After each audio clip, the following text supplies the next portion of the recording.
चंद्रपूरमध्ये सुद्धा शिवसेनेचे चांगले नगरसेवक निवडून आलेत. परभणीमध्ये उत्तम यश शिवसेनेने प्राप्त केलेलं आहे.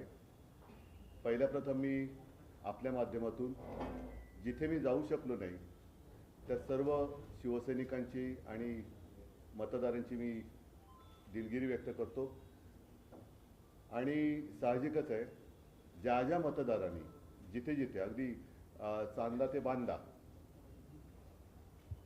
शिवसेना आणि शिवशक्ती म्हणजे शिवसेना, महाराष्ट्र नवनिर्माण सेना आणि राष्ट्रवादी यांच्या युतीला मतदान केलेलं आहे त्या सगळ्या मतदारांना आणि तिन्ही पक्षाच्या कार्यकर्त्यांना मनापासून धन्यवाद देतो आणि अभिनंदन पण करतो. या निवडणुका फार विचित्र किंवा अत्यंत घाणेरड्या पद्धतीने सत्ताधारी पक्षाकडनं लढवल्या गेल्या. जणू काही प्रत्येक निवडणूक ही निवडणूक म्हणजे अगदी त्यांच्या जीवन मारण्याचा प्रश्न आहे अशा पद्धतीने ते साम दाम दंड भेद याच्या पलीकडे जाऊन सर्व काही त्यांनी वापर केला. धाक दपटशा, पैशाची लालूच दाखवली, आमिष दाखवलं.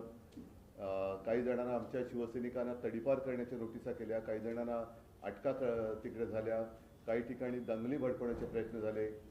अगदी ठाण्याला गेलो होतो, तिथे आमच्या काही कल्याण डोंबिवली असेल, ठाणा असेल, इथल्या उमेदवारांना पैशाची आमिषं पण देण्यात आली. काही ठिकाणी जोर जबरदस्तीने त्यांना उमेदवाऱ्या मागे घ्यायला लावल्या. आणि या सगळ्या गुंडागर्दीला न डरता ज्या ज्या उमेदवारांनी ही लढत दिली आणि ज्या ज्या मतदारांनी निर्भयपणाने मतदान केलं, हे सगळेजण खरोखर लोकशाहीचे रक्षक आहेत. मुंबईमध्ये आमचा महापौर होणार आणि व्हावा अशी आमची एक इच्छा होतीच, आजही आहे. तो आकडा आम्ही आज तरी काही गाठू शकलेलो नाही. पण ह्या सर्व त्यांच्या खेळाला उत्तर देऊन जे काही निकाल लागले, जे काही यश शिवशक्तीने मिळवलेलं आहे, त्या निकालाने सत्ताधारी पक्षाला तर घाम फोडला आहे नक्कीच. कारण त्याने एक्झिट पोलचे आकडे असतील किंवा आणखीन काही गोष्टी असतील, या सर्व म्हणजे एकही प्रयत्न त्याने असा सोडला नाही की जिथे शिवसेना नामोहरम होईल. एका गणिताचं काय उत्तर मला मिळालेलं नाही. अगदी विधानसभेला सुद्धा किंवा लोकसभेला असेल, माझ्या नक्की लक्षात नाही, मोदीजींची सभा झाली होती शिवतीर्थावर, खुर्च्या रिकाम्या होत्या. विधानसभेला असेल, याही वेळेला आमची सभा झाली. मी आणि राज पहिल्या प्रथम शिवाजी पार्कला एकत्रित आलो. एकत्रित तर यापूर्वी सुद्धा होतो, शिवसेना प्रमुख होते तेव्हा, पण एका व्यासपीठावरनं आम्ही भाषण केली. आदित्यने पण केलं. आपण सगळेजण साक्ष आहात शिवाजी पार्क कसं फुलून गेलं होतं. त्याच्या दुसऱ्या दिवशी सगळी जी काय खुर्च्यांची गर्दी होती, ती गर्दी, त्या गर्दीचा प्रतिसाद म्हणजे आमच्याकडे गर्दी जमते पण मतदान होत नाही, पण त्यांच्याकडे खुर्च्या मतदान करू शकतात हे पहिल्या प्रथम आम्हाला कळलं. रिकाम्या खुर्च्या मतदान कशा करू शकतात, हा हे न सुटलेलं उलगडलेलं कोड आहे. एकूणच काय तर त्यांनी शिवसेना संपवण्याचा आटोकाट प्रयत्न केला आणि त्यांनी जे काही पैशाचा वाटप केला गेल्या 4 दिवसामध्ये निवडणुकीच्या आधी, तो 4 दिवसापुरता वाटप नव्हता. गेले 4 वर्ष हे पैसा पेरत होते. आमचे जे काही निवडून आलेले नगरसेवक होते, मी मुंबईपुरतं जर बोलायचं झालं तर जवळपास अर्धे अधिक नगरसेवक त्यांनी त्यांच्या गळाला लावले होते. ते आता गाळाला गेले. 4 वर्ष त्यांनी त्यांच्या आमदारांना, नगरसेवकांना, नगरसेवक नसताना सुद्धा काही पदाधिकाऱ्यांना सुद्धा विकास निधीच्या नावाखाली आम्हा पैसा वाटला. अगदी निवडणुकीच्या तोंडावर सुद्धा प्रेशर कुकर असेल, मिक्सर असेल, साड्या असेल, म्हणजे प्रचंड तिकडे हा परवा कालचा का परवाचा लोकसत्तेचा अग्रलेख चांगला आहे. हा पैसा येतो कुठून, या पैशाचा सोर्स, त्या सोर्सच्या मागे ईडी, इन्कम टॅक्स, सीबीआय लागत कशी नाही. आणि एवढं करूनही जो अमाप पैसा वाटला जातो,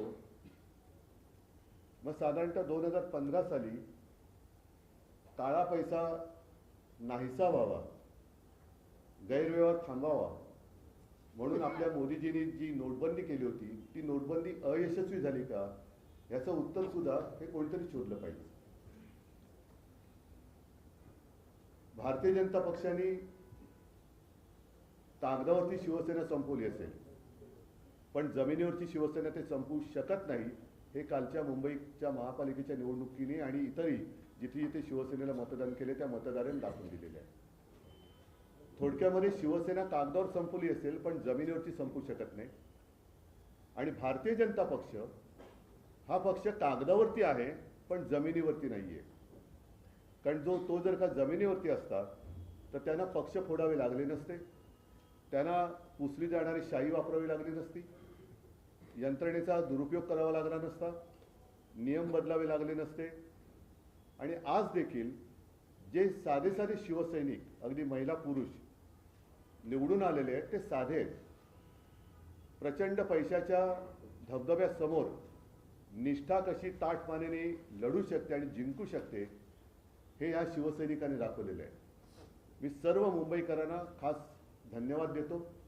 मला मुंबईकरांकडनं आणखीन अपेक्षा नक्कीच होती, कारण ज्या काही 25 वर्षात जी काही आम्ही सेवा केली, ज्या काही सुधारणा केल्या त्या सुधारणा आम्ही सर्वांसमोर ठेवलेल्या होत्याच. कोविड काळात जे काही काम केलं, मुंबई मॉडेल हे जगभरामध्ये त्याची एक प्रशंसा झाली. हे सगळं पाहिल्यानंतर मला असं वाटलं होतं, म्हणजे आम्हाला सगळ्यांनाच असं वाटलं होतं की मुंबईकर अधिक आशीर्वाद आम्हाला देतील, भरघोस आशीर्वाद देतील. ठीक आहे, आशीर्वाद जरी त्यांनी मोठ्या प्रमाणावरती दिले नसले तरी दिलेत ते भरपूर दिलेले आहेत. विशेष म्हणजे जे शिवसेनेचे गड आहेत, मराठी पट्टा, या मराठी माणसांनी शिवसेनेवर असलेला त्यांचा आशीर्वादाचा हात हा तसाच ठेवलेला आहे.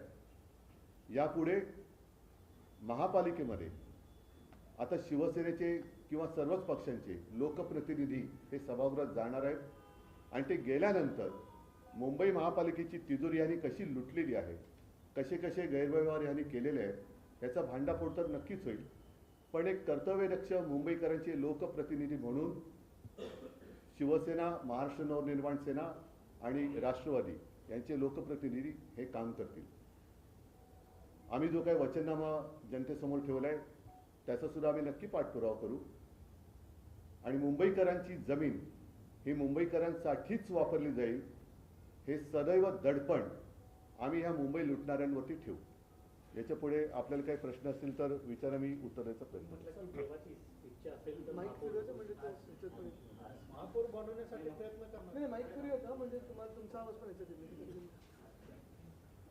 महामाईक चालू करा. हा चालू नाही, हा चालू नाही. हे इथे बटन आहे करे. नाही चालू नाही हो, बंद.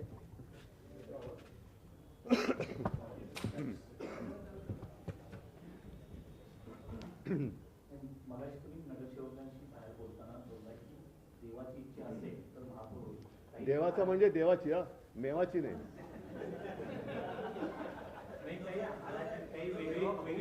नाही नाही असं नाही. शेवटी आम्ही हरलोय असं काय माझी मानसिकता नाहीच आहे. आम्ही हरलेलो नाहीच आहोत. कारण ज्या पद्धतीने ही निवडणूक ते लढले त्याला तोडीस तोड उत्तर आम्ही दिलेले.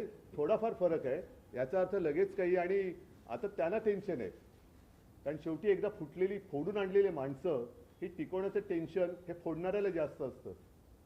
मला नाही आहे टेन्शन. बाळासाहेब ठाकरेंचं जन्मशताब्दी वर्ष आहे, त्यामुळे आम्हाला 2.5 वर्ष महापौर देण्याच्या वर्षी तुम्हाला शिंदेच्या शिवसेनेचे नेते करतायत. त्यांचा संबंध काय पण बाळासाहेबांशी त्यांचा संबंधच नाहीये. उद्धवजी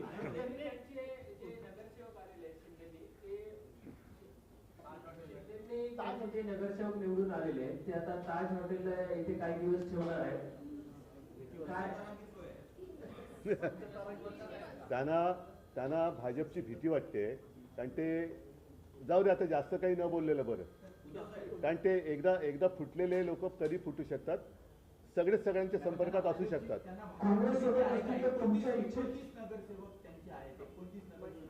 त्यातले आमचे किती फोडलेले आहेत.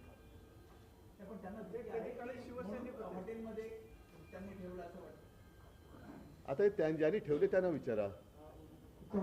एक मिनिट. तुमच्या इच्छेनुसार महापौर मुंबईत बसला असता उद्धवजी काँग्रेस सोबत असती तर तुमच्या इच्छेनुसार आज मुंबईत महापौर असता का? हा, जरा बंद करतो. हा, काय म्हणता?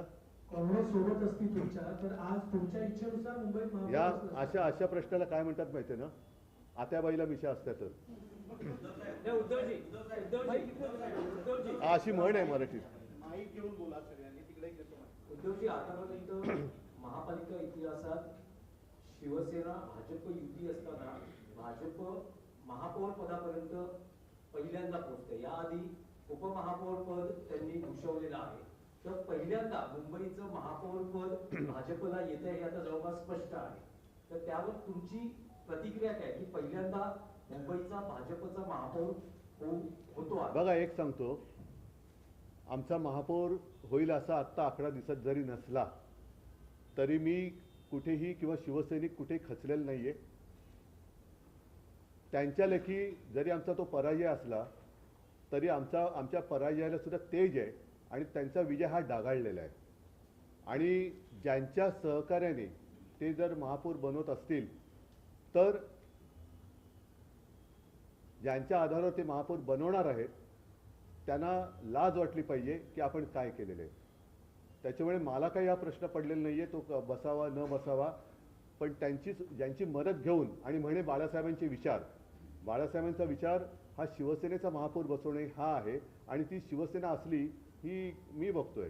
त्याच्यामुळे त्या लोकांनी, गद्दार लोकांनी विचार केला पाहिजे की आपण काय कोणतं पाप करतो आहोत आणि हे पाप करणं, हे पाप केल्यानंतर मराठी माणूस त्यांना काय म्हणणार आहे हा विचार त्यांनी केला पाहिजे.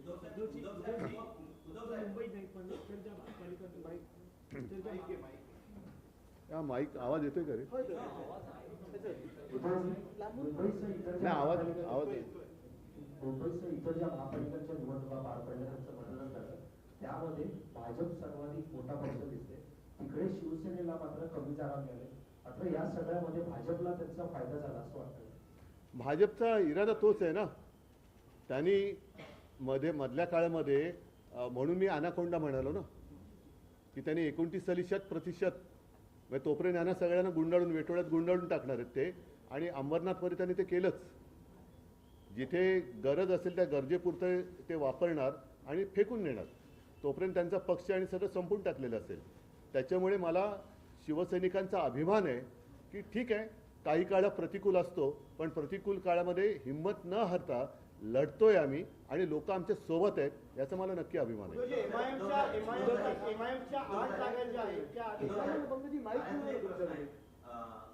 उपमुख्यमंत्री शिंदे ज्या प्रभागामध्ये रहिवासी आहेत ते संविधानिक पद नाहीये. नाही, पण म्हणून कोण असं ते पहिलं नीट सांगा, ते संविधानिक पद नाहीये.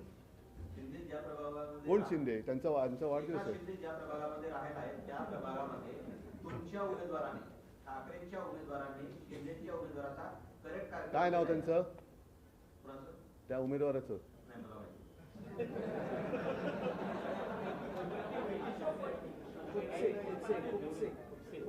जोरात बोला ना. खूपसे म्हणजे दोन्ही अर्थाने आहे. खूपसे काही समजण्यासारखं आहे आणि खूपसे म्हणजे खूपसे. उद्धवजी, जी आकडेवारी, मला आवाज आहे खणखणीत, जी आकडेवारी आहे ठाकरे बंधूंची त्यात असं एक विश्लेषण केलं जात आहे की मनसेची शिवसेना पक्षाला जास्त मदत झाली तुमच्या पक्षाला आणि तुमचे नगरसेवक जास्त निवडून आले. तुलनेत मनसेचे तितकं संख्याबळ निवडून आलेल्या नगरसेवकांचं दिसत नाही. आता हे शिवसेना भवनचा वॉर्ड हा आम्ही दिला ना, त्याने निवडून पण आला. त्याच्यामुळे असं काही नाही आहे की त्यांची आम्हाला झाली आमची त्यांना नाही झाली, असं काही नाही आहे. दोन्हीकडे आता कार्यकर्त्यांमध्ये सुद्धा एक वाक्यता खूप छान, कारण मी आदित्य सगळेच आम्ही जे काय फिरलो त्या सगळीकडे शिवसेना आणि मनसे असा काही भेदभाव आम्हाला कुठेच दिसला नाही. छान एक दिलाने आम्ही लढलेलो आहोत. पण जी काँग्रेस चर्चेत पुढच्या झडपीच्या निवडणुका आहेत, या झडपीच्या निवडणुकांमध्ये सुद्धा मनसेसोबत तुमचा अलायन्स कायम राहील आणि येणाऱ्या पुढच्या निवडणुकांमध्ये? थांबा ना, आधी कालचे आत्ताच माझे नगरसेवक जिंकून आले त्यांचे पेढे खातोय. काय आता बोलेन ना मी, काय हरकत आहे? हरकत काय? संयुक्त पत्रकार परिषद पुन्हा बघायला मिळेल कारण आज तुम्ही एक म्हणजे युतीत लढला पण अरे एक गोष्ट तुमच्या लक्षात येत नाही या आमची निकालांचं विश्लेषण करण्यासाठी जर संयुक्त पत्रकार परिषद झाली नाही पण विश्लेषण तुम्ही लोक करतायत ना तेच विश्लेषण आम्ही बघतोय. पण एकत्र आहोत, मी मागेच बोललो एकत्र आलो ते एकत्र राहण्यासाठी होईल, सगळं होईल, सगळं होईल. नाही, पण उद्धवजी जी काँग्रेस संपूर्ण महापालिका त्याला काहीतरी जी काँग्रेस संपूर्ण महापालिका निवडणुकीत चर्चेतही नव्हती, त्याचे 28 नगरसेवक आले आहेत. चांगली गोष्ट. तर तुम्ही एकत्रित लढले असते तर आणखी चित्र पण- वेगळं, म्हणजे महाविकास आघाडी आणि मनसे असे मिळून एकत्र लढले असते तर आणखी चित्र वेगळं असतं. ह्या प्रश्नाचं उत्तर मी थोडं वेगळ्याने देईन की जिथे जिथे भारतीय जनता पक्षाचे नगरसेवक निवडून आले तिथे त्यांच्या विरोधातल्या सगळ्यांची मतं जर का एकत्र केली तर ती खूप जास्त होते. बरं, दुसरी गोष्ट काय, गेल्या वेळेला आमचे 84 निवडून आलेले, भाजपचे 82 आले होते. त्यांनी शहासेना केली, आमचे काही गद्दार फोडले, तरीसुद्धा त्यांचे 82चे 89 झाले. आमचे अर्धे अधिक फोडले होते तरीसुद्धा 54 फोडले होते तरीसुद्धा आमचे 65-66 निवडून आले. ही शिवसेनेची ताकद आहे. आणि त्यांनी ज्या क्षणी आता बघूया या 21 का 22 जानेवारीला सुप्रीम कोर्टात सुनावणी आहे, पुढची तारीख कधी जून जुलैची, ऑगस्टची मिळते, डिसेंबर जानेवारी फेब्रुवारी मार्च एप्रिल मेची 2028 29 30 सालची कधी मिळते ती बघू आपण. पण तो जर का निकाल संविधानाप्रमाणे लागला आणि त्यांचं नाव चिन्ह गेलं तर त्यांना मग त्यांचा उपयोग काय राहिला, उपयोग शून्य होईल. त्यांचा जन्मच किंवा ती फोडाफोडी शहासेनेची एवढ्यासाठी झाली की शिवसेनेच्या मतदारांमध्ये गोंधळ निर्माण करणं. कारण ती जर का शिवसेना एक असती तर भाजपने किती, म्हणजे आता जसं आकाश पातळ एक केलं तसं आकाश पातळ इतर ग्रह जरी एक केले असते तरी भाजप काय वाढू शकलं नसतं. आणि भाजप वाढलेलंच नाहीये, त्यांनी सगळे बाहेरची लोक मांडीवर घेतलेत. 8 MIMचे उमेदवार ज्यांचे निवडून नगरसेवक झालेले आहेत, शिवडीसारख्या भागामध्ये समाजवादी पक्षाचा उमेदवार निवडून आले आहेत. काय कारण आहेत MIMचे उमेदवार एवढ्या मोठ्या संख्येने निवडून गेले? 8 त्यांना इतरांपेक्षा जास्त मतं पडली. पण काय राजकीय गणित काय त्याला? ठीक आहे, पुढे. राजकीय गणित काय आहे की मुंबईत 8 MIMचे अरे नगरसेवक? पण मी कसं सांगू ते. भाजपने जो हिंदुत्वाचा मुद्दा घेतला होता त्यानंतर सोडला आता? त्याचा फायदा झाला असं वाटतंय का एकूणच या नाही, निवडणुकीत? भाजपने मतं तिकडे गेली असं वाटतं का? भाजपने हिंदुत्वाचा मुद्दा कधीच घेतला नाही. ते त्यांचं निवडणुकीचं ढोंग आहे. त्याच्यामुळे हे ढोंग आता हिंदूंना पण कळायला लागलेलं आहे. नाही, आवाज इथून येत नाही.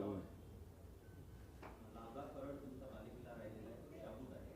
दुसरीकडं प्रभाग क्रमांक 173 मध्ये जो 20 वर्षापासून तुमच्या हातात होता तो ढासळलेला कुठला शिल्पा खेडूकर भाजपच्या विजयी झालेला आहे.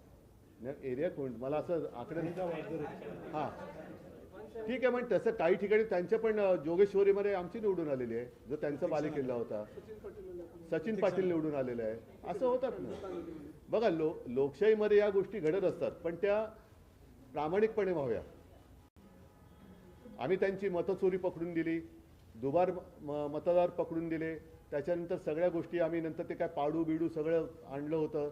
ह्या सगळ्या गोष्टी मुंबईमध्ये आम्ही जागरूकतेने होऊ न दिल्यामुळे त्यांना एवढ्या मोठ्या प्रमाणावरती चोरीमारी करताना आले. पण तरीसुद्धा अगदी झालीच नाही असं मी नाही म्हणणार. थोड्या दिवसात त्याची पण माहिती आम्हाला मिळेल.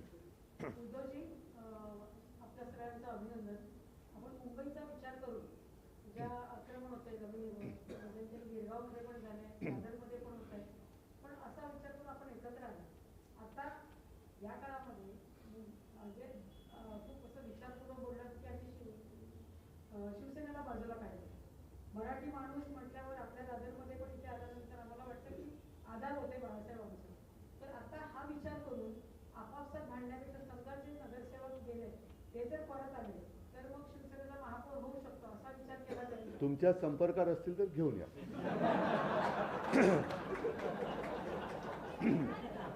मी काय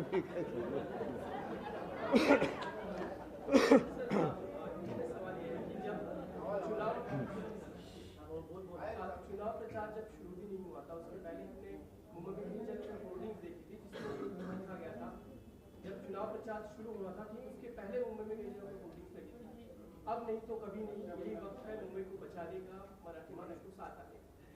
क्या वो वजह आप देखते हैं कि इतना प्रचार होने के बाद भी मुंबई का जो आप चाहते थे कि महापौर आपकी पार्टी का वो होने वाली स्थिति अभी है नहीं?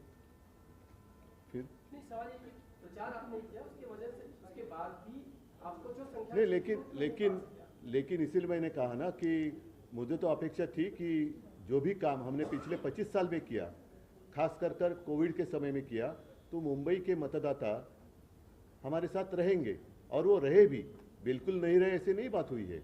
और खास कर मराठी इलाका जो है, वहाँ के सारे मराठी जो जनता है वो हमारे साथ है ही, और साथ ही साथ कोई नॉन महाराष्ट्रियन भी है, अन्य धार्मिक भी है, वो भी हमारे साथ है। अपेक्षा तो और थी ही, अगर हमारे 100 भी आ जाते तो लगता अरे और 25 आने चाहिए थे।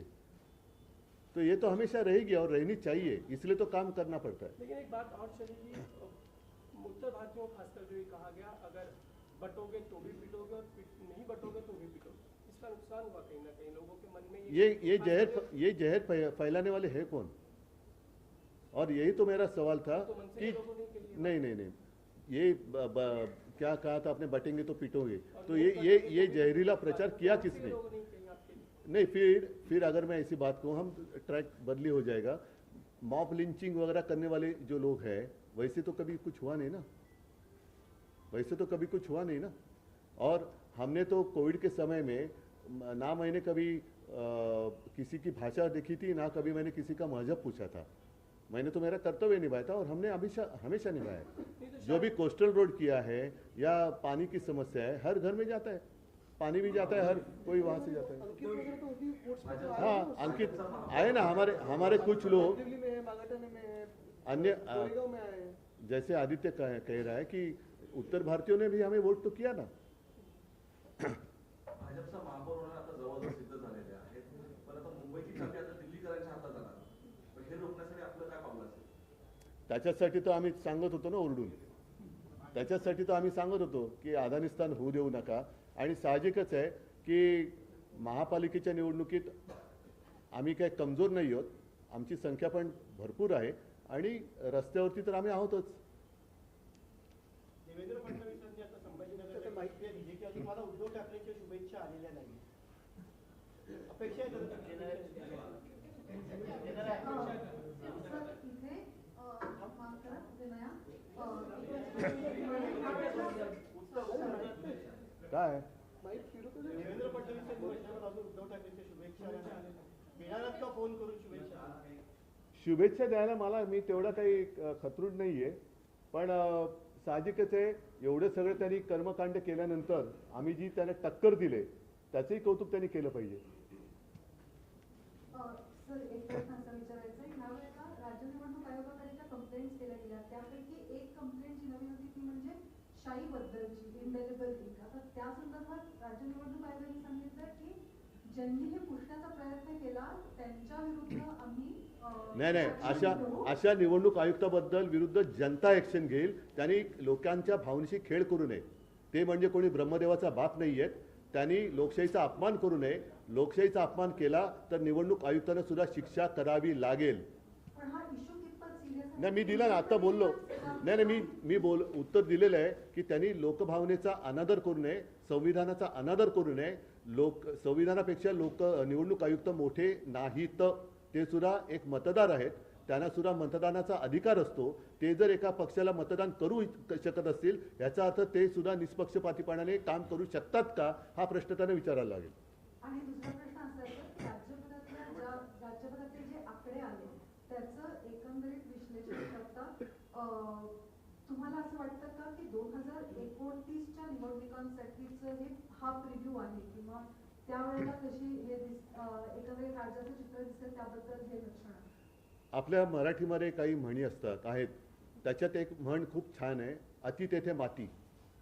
ह्यांचं आता अति होते त्याच्यामुळे त्याची माती व्हायला वेळ नाही लागणार, म्हणजे 29 सुद्धा खूप लांब झालं। सर, एक सवाल है कि अब महाराष्ट्र में और मुंबई में रिजॉर्ट पॉलिटिक्स जो है वो शुरू हो चुकी है। महापौर को लेकर आप क्या कहेंगे? आप लोग की ड्यूटी हालांकि उतनी नहीं है, लेकिन उसके बावजूद कुछ आगे का प्लान अगर आप बता पाए। नहीं, मैं क्या बता सकता हूँ, अभी पहले किसने कहा ना, अभी वो मांग कर रहे हैं 2.5 साल के महापौर पद की। हाँ, तो पहले तय होने दो। 2.5 साल में उनमें जो आए हैं, अगर पहले 2.5 साल महापौर बनेगा क्या कि फिर और किसी उनकी पार्टी तोड़कर ये महापौर, जैसे मेरी पार्टी तोड़कर मेरा ही मुख्यमंत्री बनाया था, वैसे उनकी पार्टी तोड़कर वो महापौर बनाएंगे क्या? वो देखने जैसी चीज, अभी इंटरेस्टिंग होगी ये बात। मुझे लगता है कि उनकी पार्टी तोड़कर वो महापौर बनाएंगे, भाजपा महापौर बनाएगी। दुबार मतदानासंदर्भात आपण नेहमीच भोकल होता, तर आपल्यापर्यंत बूथमधनं दुबार मतदानाच्या काही केसेस आल्या काय, कंप्लेंट्स आल्या का तुमच्या कार्यकर्त्यांकडनं, आणि त्याचं पुढे काय? काही ठिकाणी आलेले आहेत, अनेक ठिकाणी मतदार यादीतून नावं नसल्याच्या तक्रारी आल्या आहेत. विशेष म्हणजे गणेश नायकांचं नाव नव्हतं, हे मी परवाच्या कालच्या पत्रकार परिषदेत पण बोललो. एका मंत्रिमंडळातल्या मंत्र्याचं नाव मतदार यादीत नसणं, त्याला मतदानाच्या दिवशी केंद्र शोधताना टांगा त्याचे दुखतात, हे फार गंभीर आहे.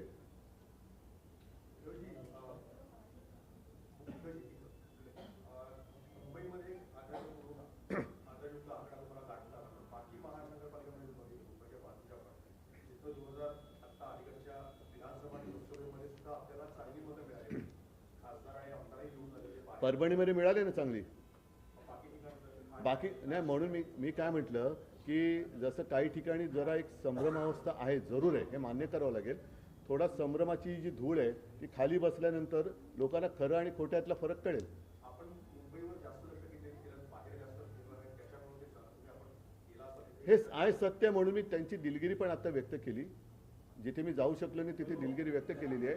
आणि दुसरी गोष्ट अशी की शेवटी ज्या पद्धतीने साधन सामुग्री, याचा अर्थ तुम्हाला कळतो, चा वाटप पलीकडनं झाला, एवढी साधन सामुग्री आम्ही आणू शकत नाही, कारण आम्ही मुळामध्ये ज्या पद्धतीने ते पैसे ओरबाडतायत, महापालिकेची तिजोरी रिकामी करणं, इतर काही गोष्टी करणं, त्या वृत्तीचे आम्ही नाही आहोत.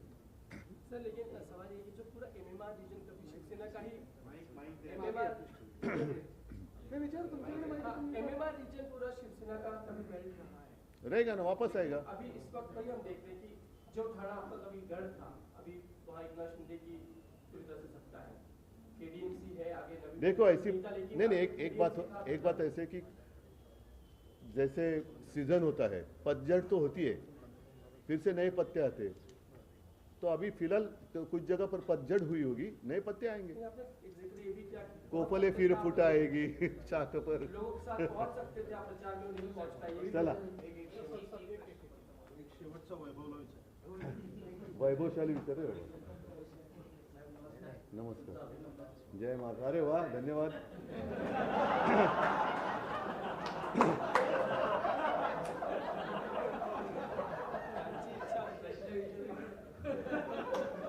नाही विचारलं तरी चालेल.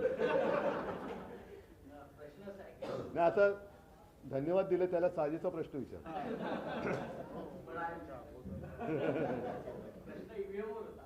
लोकसभाच्या नंतर या ठिकाणी ईव्हीएमवर संशय घेण्यात आला, विधानसभेनंतर तर ईव्हीएम मतदानावर आक्षेप होता.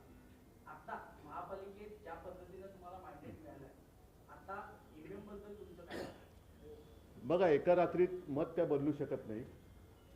म्हणजे तसं एका रात्रीत मत बदलायचं असेल तर ईव्हीएम वरतीच तेही मतदान झालं पाहिजे. त्याच्यामुळे आत्ता ह्या सगळ्या गोष्टीचा आम्ही आढावा घ्यायला लागलेलो आहोत. काही ठिकाणी अनपेक्षित निकाल हे नक्कीच लागलेले आहेत. ज्या पद्धतीचं मुंबईमध्ये वातावरण होतं, तुम्ही स्वतः अनुभव केलेला आहे, एक लाट वाट होत होती. म्हणजे मतदान एकतर्फी होईल असं चित्र याही वेळेला होतं, विधानसभेच्या वेळेला होतं. पण एका गोष्टीचं मला जरा एक गंमत वाटते की मतदान झाल्याबरोबर एक्झिट पोल जे यायला लागले, असे एक्झिट पोल घेणारी लोक मला तरी कुठे काही दिसलेले नाहीत. म्हणजे एक्झिट पोल कोणत्या पक्षाच्या कार्यालयातून दिले गेलेत का, आणि बरोबर आकडे त्याच्यानंतर जणू काही सकाळ जशी मतदानाला सुरुवात झाली, मतपेट्या उघडण्याच्या आधीच तिथले आकडे जाहीर व्हायला लागले. हे कसे काय कळले होते? म्हणजे मतपेट्या म्हणजे आम्ही फोन करत होते, नाही साहेब अजून आमच्या मतपेट्याच उघडलेल्या नाही आहेत. अरे पण टीव्हीवर दाखवत आहेत तर नाही. आणि नंतर बघतो तर थोडं वेगळं व्हायला लागलं. त्याच्यामुळे हे सगळं अनाकलनीय हा विषय आहेच. बरं, यावेळेला व्हीव्हीपॅट काढली गेली, म्हणजे एक गोष्टी तुम्ही जास्तीत जास्त गूढ करत चाललेला आहात. आणि हा एक मूळ जो आमचा आक्षेप आहे की बॅलेट पेपरवरती मतदान का व्हायला पाहिजे, कारण मी मतदार आहे. लोकशाहीमध्ये माझ्या मताला ही अमूल्य किंमत आहे. माझं मत हे कुठे जाते ते शेवटपर्यंत कळण्याचा माझा अधिकार तुम्ही हिसकावून घेतलेला आहात. आता त्यावेळेला मला ते असं झूमध्ये जसं एखादा प्राणी दाखवत अशी माझं त्या व्हीव्हीपॅटवरची रिसिप्ट तरी दाखवत होता, तर ती पण नाही दाखवत. म्हणजे तुम्ही त्याच्यापेक्षा मग आणि त्याच्यानंतर ज्या पद्धतीने मुंबईमध्ये गुंडागर्दी करून अर्ज मागे घ्यायला लावत होते, म्हणजे निवडणूक पुढे आता ईव्हीएम पण नाही राहणार, डायरेक्ट डिक्लेअर होतील. हां, तर त्याच्यामुळे आम्ही आमचं काही मत अजून बदललेलं नाही. काही ठिकाणी जिकडे संशय आहे तिकडे संशय आहे आणि त्याच्याबद्दल सुद्धा जेव्हा आमच्या हाती काही लागेल तेव्हा आम्ही बोलू. ठीक आहे, सगळ्यांना धन्यवाद. हां, नाही आता नको सर. सर एक काळ सर्वात मोठी गोष्ट अशी आहे की भाजप मुंबईमध्ये वाढली कशी. एक काळ असा होता की काँग्रेसचे खासदार बाळासाहेबांच्या मदतीशिवाय निवडून येत नव्हते. मुरली देवरा असतील, गुरुदास कामत असतील, सुनील दत्त असतील. मग त्यानंतर आता कुठंतरी आपल्या पण काही चुका झाल्या का भाजप एवढी मोठी विस्तारली मुंबईमध्ये? नाही, त्यांना जाऊ दे, जास्त शब्दात काही मी विचित्र बोलत नाही. पण त्यांना त्यावेळेला मी भाषणात बोललोय की बाळासाहेबांनी त्यांना जर का तेव्हा 2 घास भरवले नसते तर भाजपाचा राजकारणात कुपोषणाने तेव्हाच बळी गेला असता. चला, सगळ्यांना धन्यवाद. जय हिंद, जय महाराष्ट्र.